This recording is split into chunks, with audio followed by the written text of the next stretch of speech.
Hello বন্ধুরা, আশা করি ভালো আছো।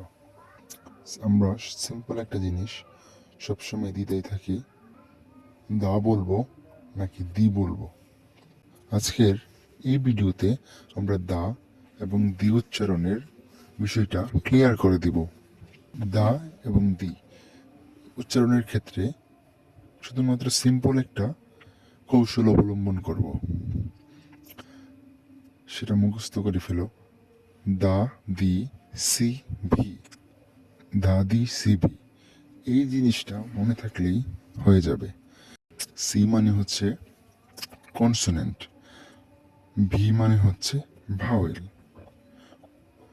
ভাওয়েল আমরা জানি পাঁচটি, এ ই আই ও ইউ, আর 26টা বর্ণের এই ভাওয়েল বাদে বাকি 21টি হচ্ছে কনসোনেন্ট। তাহলে আমরা বিষয়টা ক্লিয়ার হয়ে যায় এখন।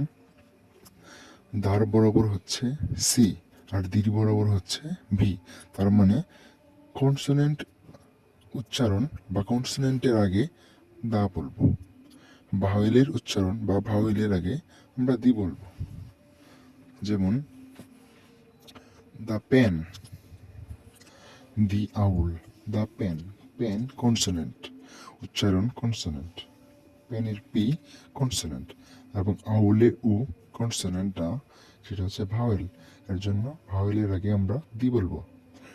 The pen, the owl, the pen, pen বানানে পি কনসোনেন্ট, তাই আমরা দা উচ্চারণ করলাম।